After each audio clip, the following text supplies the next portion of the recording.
Muchas gracias, presidente. Buenas tardes a todos. Bueno, hoy debatimos otra PNL del Grupo Socialista con la que, una vez más, tratan de victimizar a la mujer en base a la ideología de género. En este caso, para favorecer a las deportistas de alto rendimiento, que sean solo mujeres, que ya sabemos que además tienen más capacidad, mérito y fortaleza que todos los diputados que hoy en esta comisión piensan que las mujeres necesitamos cuotas o privilegios para poder conseguir lo que nos propongamos o queramos. Piden más ideología de género en el deporte porque, según el Grupo Socialista, las mujeres sufrimos de desórdenes alimentarios, problemas con la menstruación y disminución de la masa ósea. Y los hombres, señorías, los hombres no sufren lesiones osteoarticulares, los hombres no sufren alteraciones hormonales, los hombres no sufren alteraciones emocionales, no sufren estrés, no hay que preocuparse por su salud mental o física. Solo las mujeres sufrimos y somos víctimas en su delirante mundo de enfrentamiento de sexos. Miren, creemos que los que de verdad sí necesitan una ley que les proteja no son ni los hombres ni las mujeres en este país, sino la izquierda radical que ustedes representan. Creemos que aquellos seres humanos contaminados con tal nivel de despecho, sectarismo, complejos físicos y peores vicios deberían tener un especial tratamiento para que tales males no se contaminen al resto de la población. Porque fuera de su sectarismo hay una población compuesta... Le llamo al tema, a la cuestión, por favor. Sí, le estoy explicando que fuera del sectarismo de esta PNL por favor. No, hay una población compuesta por hombres y mujeres libres e independientes, con nuestras adversidades, por supuesto que sí, con nuestros altos y bajos, pero que no necesitamos acomplejados políticos que nos traten como si fuéramos tan inferiores e incapaces como aquellos que pretenden hoy legislar esta iniciativa. Además, me gustaría plantear cómo es de coherente que la izquierda en este país defienda que las mujeres deportistas de élite requieran de una especial protección, pero luego se bloqueen comisiones de investigación a niñas tuteladas abusadas sexualmente por la izquierda, o que incluso la ministra del Gobierno de España, del Ministerio de la Desigualdad... Sí. Ruego silencio. Silencio. ¿Es así? Señoría, vuelvo a llamarle la atención a la cuestión. ¿Cómo que no estoy hablando de la cuestión? Quien estoy interpreta hablando la de cuestión, una PNL que este grupo señoría, defiende. no discuta conmigo. Le llamo a la cuestión. Pero estoy hablando de las políticas de igualdad, no ¿sí o no? Discuta conmigo, señoría. Si usted me está llamando al orden, yo le replico. No le estoy llamando al orden. Le voy a llamar al orden dentro de poco. Vale, pues voy a continuar con mi exposición. Entonces Prosiga. Continúo. Muchas gracias. Decía que cómo es de coherente que, por ejemplo, hasta incluso legitimen en sede parlamentaria que basta el mero consentimiento para que una cría de 8 años pueda, si quiere, mantener relaciones sexuales con un adulto de 40 defendido por la izquierda en este país en sede parlamentaria. Y lo que nosotros pensamos es que el Grupo Socialista pretende destruir la igualdad, la unidad y la concordia, donde la mujer siempre es la excusa perfecta para sus políticas discriminatorias y excluyentes. Por ejemplo, con la ley del deporte, donde se permite la participación de atletas trans en competiciones femeninas. No solo perjudican a las mujeres y además las ponen en peligro, sino que están destruyendo literalmente el deporte femenino. Y esto no es algo que diga Vox, es algo que todas las asociaciones feministas en este país dicen. ¿Quién defiende el deporte femenino aquí? Porque hay decenas de casos documentados de varones deportistas con marcas insuficientes, mediocres, cuando compiten en categorías masculinas y que destrozan registros femeninos desde que se miden con las mujeres. Y estos son datos públicos, contrastables y computables. En Vox estamos comprometidos no solo ya con la política y la ética, sino también con los hechos que ofrece la realidad. Y la realidad es que su ideología es una enfermedad divisoria que solo genera odio, enfrentamiento y nuevos clientes para sus chiringuitos. Y ya para terminar... No, ya para terminar, no. Señoría, ya no tiene la palabra. No tengo la palabra para decir una última. No, ha dicho muchas. Gracias, señor presidente. La declaración de la Jota como Patrimonio Inmaterial de la Humanidad cuenta con un respaldo muy amplio, tanto en Aragón como en otras comunidades cercanas. Y lo más llamativo en estos momentos es la lentitud con la que se ha procedido en este asunto, si lo comparamos con la declaración de Patrimonio Inmaterial del Flamenco, que se produjo en un ya lejano 10 de noviembre de 2010. Cuando el partido en el Gobierno presenta una proposición no de ley, siempre tenemos la sensación de que se está utilizando este procedimiento de una manera publicitaria, más que con otro sentido, que es algo que creo que todos terminamos, sobre lo que todos los demás portavoces terminamos llamando la atención. Puesto que el Gobierno cuenta con muchísimos otros procedimientos para plasmarlo en una iniciativa más firme, una iniciativa legislativa. Sin embargo, en este caso llegamos a un punto, hasta cierto punto, absurdo. Se nos informa en el propio texto, ya digo, todo lo que voy a decir está en el texto de la PNL presentada por el PSOE, se nos informa que la Comunidad Autónoma de Aragón ya ha hecho lo que le corresponde, solicitando al Ministerio de Cultura y Deporte la declaración de la Jota como manifestación representativa del patrimonio cultural inmaterial de España. Recibida la documentación de la Comunidad de Aragón, los informes preceptivos, la Dirección General de Bellas Artes ha preparado el expediente y lo llevará a la próxima sesión del Consejo de Patrimonio Histórico Español este otoño.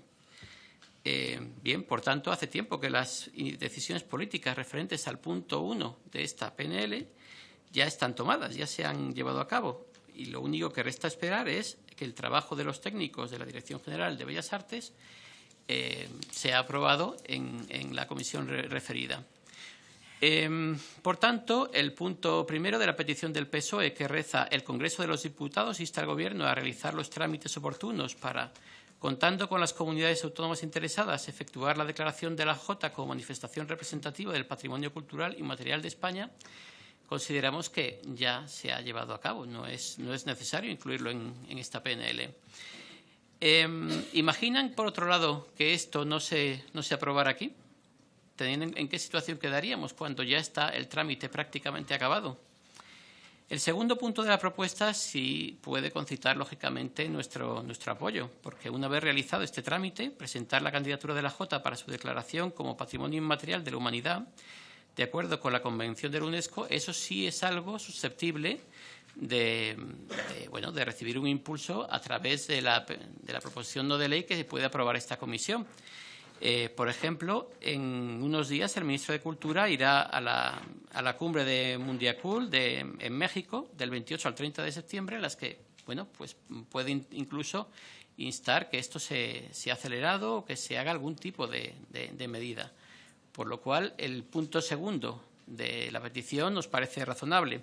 Y, por otro lado, el punto tercero en el que se ha incluido la petición del Partido Popular, pues parece sensata y parece razonable, con lo cual, esos dos puntos serían aceptables. Pero consideramos que para que esta proposición se pueda tomar en serio es necesario suprimir el punto número 1. Muchísimas gracias, señor presidente. Gracias, señor presidente. Bien, como imagino era previsible, vamos a votar en contra de esta PNL, una PNL que nosotros consideramos inspirada por esta visión neomarxista de la relación entre los sexos como una relación de lucha por el poder, ¿no? Es conocido que la izquierda neomarxista tiende a sustituir la vieja visión de la lucha de clases como esencia de la historia, como motor de la historia, por otra de lucha de sexos, o bien lucha de razas o de orientaciones sexuales. Nos parece una visión tóxica, en la medida en que alimenta el resentimiento entre los sexos, cuando la conservación de la especie lo que requiere es la cooperación y la complementariedad entre hombres y mujeres, y sobre todo una visión alejada de la realidad. No es esa la realidad de la relación entre los hombres y las mujeres, no es una relación de lucha por el poder, como dijo la feminista Kate Millett, ¿no? Que la relación entre el hombre y la mujer era una relación de lucha por el poder. ¿Hasta qué punto la PNL está inspirada por esta filosofía de antagonismo entre los sexos? Lo comprobamos en la exposición de motivos, cuando se dice que a lo largo de la historia el sector hegemónico que ha proyectado sus percepciones, valores y creencias mediante la cultura ha sido el de la producción masculina. Es decir, nuestros valores, nuestras creencias, nuestras percepciones serían masculinos. Entonces yo querría preguntar al grupo proponente si entienden que existan valores específicamente masculinos distintos de los femeninos. El otro día compareció una experta en la Comisión de Universidades, cuando debatíamos la ley de universidades, y ella hablaba de una dominación masculina en la ciencia. Entonces le pregunté si consideraba que, por ejemplo, las órbitas planetarias descubiertas por Kepler o las leyes físicas descubiertas por Newton, los principios de la evolución biológica descubiertos por Darwin, eran imposiciones machistas. Es decir, el hecho de que hayan sido descubiertos por hombres los convertían en imposiciones machistas. Pues pregunto lo mismo acerca de los valores. Cuando hablan de valores masculinos hegemónicos, bien, los valores, las virtudes aristotélicas, por ejemplo, Aristóteles Aristóteles cuando hablaba de la justicia, la prudencia, la fortaleza, la templanza como virtudes humanas, ¿eso era una imposición machista? ¿O son virtudes patriarcales? O bien las virtudes cristianas, teologales, ¿no? La fe, la esperanza, la caridad son valores masculinos. Lo pregunto, ¿no? A nuestro entender son valores humanos universales, es decir, no existen diferencias significativas entre hombres y mujeres. Hay algunas diferencias que, por cierto, la izquierda tiende a negar, pero no afectan a lo esencial de la experiencia humana y menos aún a la experiencia moral. En lo que se refiere a la infrarrepresentación femenina en algunos sectores, por ejemplo, los estudios científico-tecnológicos, es cierto que la proporción de mujeres es muy inferior a la de hombres. No tiene que ver en absoluto con discriminación. Simplemente las mujeres no se interesan por las carreras científicas o lo hacen en mucha menor proporción que los hombres. De la misma forma que la infrarrepresentación masculina en las carreras de humanidades tampoco obedece a una discriminación contra los hombres. Simplemente los intereses intelectuales profesionales son distintos.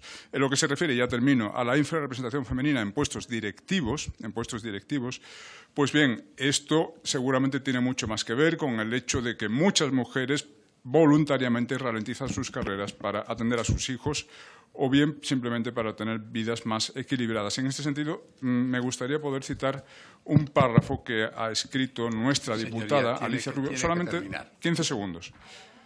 Alicia Rubio en su obra Feminismo, diputada nuestra en la Asamblea de Madrid.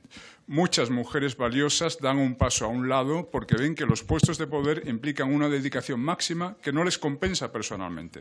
Contra la visión marxista, ni la economía ni el poder lo son todo en la vida personal de muchas mujeres. Su intervención ha acabado. No. Muchas gracias, señor presidente. Hemos presentado una enmienda con la intención de que esto será reducido a los 50 años, pero por una razón muy simple. Los nombres que usted ha citado, varios de los nombres de los que usted ha citado, serían imposibles con esos 100 años. O sea, evidentemente, las calles que hagamos de Unamuno o de Antonio Machado tendrán que tener otro marco cronológico. No estamos en absoluto cerrados a que sea otro, que sea 60 o que sea... Pero si le ponemos 100, la mitad de los nombres que usted ha mencionado no podrán entrar, por lo que lógicamente hay que cambiarlo un poco. Los nombres de nuestras calles son uno de esos elementos que distinguen evidentemente nuestras ciudades, nuestras culturas, nuestros países.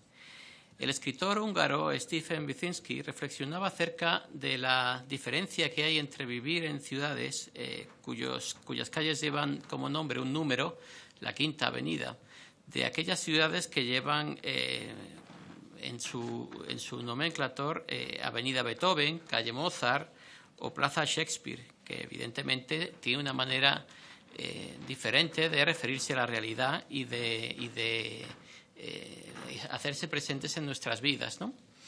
En España los nombres de calles no habían supuesto un problema especial hasta fechas recientes, en que grupos de personas llevadas por intereses de lo más variopinto han empezado a borrar del nomenclator personajes ilustres de los siglos XVIII y XIX, como los que usted ha mencionado, ¿no? Los casos de Churruca y Gravina fueron particularmente escandalosos, en efecto. Atribuyéndoles además una responsabilidad política imposible por sus fechas de nacimiento y muerte. Es necesario que los nombres de las calles conserven la memoria de nuestras ciudades, que recoge a los Severo Ochoa, Menéndez Pidal, Unamuno, Antonio Machado, Cernuda, Galdós, Churruca, Gravina o los Reyes Católicos. O también las calles Francos, la calle Tondeleros, porque efectivamente es un elemento fundamental en nuestra conformación histórica. Por otro lado, me gustaría recordarle a la portavoz del Partido Popular que una de las armas que se están esgrimiendo para eliminar estas calles son la ley de memoria histórica, que por desgracia el ministro catalán en su momento reclamó como propia y dijo que estaban muy orgullosos de ella y que luego le ha supuesto un problema importante a muchísimos de sus concejales en muchos sitios. Casi todas las tropelías que se han llevado a cabo en los últimos años se han hecho utilizando esa ley como excusa. Por esta razón consideramos que es necesario apoyar esta PNL. Proponemos que se haga algún cambio cronológico para incluir todas estas fechas que hemos comentado, pero lo lleven a cabo o no, apoyaremos su moción. Gracias. Llevamos 2 años de cierres de salas en los museos nacionales. También los archivos que la PNL recoge sufren limitaciones de horario por falta de personal. la Administración atribuye el problema al cuarto convenio colectivo único de administraciones públicas que dividió a vigilantes de sala por un lado y porteros y taquilleros por otro, en dos categorías. Con el cambio de grupos, además de no poder promocionar directamente a los puestos que antes sí podían acceder, tampoco pueden hacer movilidades temporales. Según denuncian los propios trabajadores, del año 2018 no se contrata ningún vigilante, estimando en 200 personas las necesidades de contratación. ¿No se podrían reconvertir en vigilantes de sala con 18.000 euros anuales de retribución algunos de los carísimos asesores presidenciales? La situación insostenible del verano se parcheó con la gratuidad de los museos, prorrogada a octubre, en una supuesta campaña cultural de incentivación a la visita pública. Esta campaña, sin promoción, solo a través de las redes sociales del Ministerio, con 864.824 seguidores, a través de las redes sociales, y que entre julio y agosto arrastraron un total de 434.860 visitantes. Desconozco cuántos hubieran tenido que abonar la entrada, pero dada la recuperación del turismo internacional, que habría sido un buen pico, y es que, aunque ya en España no extraña la liberalidad con la que el Gobierno despilfarra el dinero público, estos ingresos se podrían haber destinado a disminuir la copiosa lista roja de Hispania Nostra, cuyos socios, por cierto, tienen entradas gratis. España, con una historia, cultura y patrimonio tan rico, debe tener unos museos en consonancia y nos enorgullecemos de ello, pero nos entristece la penosa gestión de estos ministros. Penosa gestión que también incluye las directrices expositivas de nuevas adquisiciones que, como el Reina Sofía, sobrepasan el más gusto para entrar en el insulto al concepto de hispanidad. Así se quejaba muy recientemente en una entrevista a Guillermo Pérez Villalta. Lo del Reina Sofía es una especie de dictadura. Ellos tienen el poder y hacen siempre lo que quieren. Son totalmente sectarios. Hay tantos artistas españoles jóvenes que no aparecen, y sigue. Yo lo llamo la modernidad dogmática, con su gran estrechez de miras. El dominio totalmente aplastante de la cultura anglosajona impuso una modernidad conceptual como instrumento oficial. Yo me oponía a ese dominio. Nuestra cultura mediterránea es mucho más antigua y potente, de una riqueza increíble. Cuando dicen que la pintura es un medio del pasado, significa una falta de sensibilidad total. Es puro dogmatismo. Nunca han visto una pintura de verdad. Pero esto ya es otra historia. Muchas gracias. Llega esta propuesta extemporáneamente después de que ya se haya inaugurado con la presidencia de Su Majestad el Rey y los ministros de Cultura de España y Francia en el Reina Sofía el año Picasso, que marcha ya encarrilado con multitud de exposiciones y demás actos programados. Y nos trae el PSOE una propuesta abierta, inconcreta, una propuesta tipo, aplicable a cualquier artista que tenga la fortuna de alcanzar una efemérides redonda. Sorprende que el Grupo Parlamentario Socialista no tenga un tema más urgente y menos encarrilado para tratar. Y es que la PNL es ecléctica, pasa de largo por el universo torturado de Picasso. Nos cuenta de la capital importancia de Picasso en el arte del siglo XX, pero nada más. Y no quiere profundizar, pues para el PSOE del siglo XXI, Pablo Ruiz puede ser un incordio, pues contravendría muchas de las leyes ideológicas que este Gobierno nos impone. ¿Cómo conciliar la misoginia, el depredador, con la ley de violencia de género? Su tacañería y avaricia con el impuesto a las grandes fortunas. ¿Cómo explicar que las señoritas de Aviñón se pintaron años antes de que Picasso conociese la ciudad de los papas y en realidad el título hace referencia a la Ca de la Mercè, un burdel de la calle de Aviñón en Barcelona? Cuando Podemos pretende legalizar la prostitución, Picasso se exilió pictóricamente de Barcelona, pues la burguesía prefería a Camarasa, Nonel o Casas. Olga, María Teresa, Dora Maar, François Guillot fueron algunas de sus musas y sus mujeres, retratadas numerosas veces. Sus retratos alcanzan precios estratosféricos. Picasso como un rey Midas. Aunque Guillot dijera, me fui antes de terminar destruida, las otras no lo hicieron. Se aferraron al poderoso Minotauro y pagaron un precio muy alto. Sin embargo, no veremos a las activistas de Femen protestar ni sus esculturas rodar vandalizadas, espero. Picasso tiene un salvoconducto con la historia, como lo tuvo Alberti y más recientemente el Che. Era de izquierdas, eran comunistas. Creo que hay que distinguir la obra del contexto histórico en que se dio incluso la ideología en la que se puede etiquetar y la que tuviera el autor, que no siempre coinciden. Reconocerla y respetarla por sus valores artísticos, sin contemplarla como un testigo de la historia que ayudará a entenderla, con su gloria y su miseria. El mundo no está sobrado de talento y belleza, por eso no me gusta la ley de memoria histórica. Confío que sus cuadros continúen colgados en los lugares preeminentes de los museos que hoy ocupan. Para mí, a Picasso lo salva y justifica su obra, que como doña Inés tira de su mano hacia la historia. Es obra figurativa y nada conceptual. Extraña lo que inunda ahora nuestros museos de arte contemporáneo. Picasso es español, es mediterráneo. Pintó la Paloma de la Paz, pero Picasso es tauromaquia. Toros y toreros, minotauros y ninfas, titiriteros, mujeres con los vestidos al viento corriendo por las playas del Mediterráneo. Muchas gracias.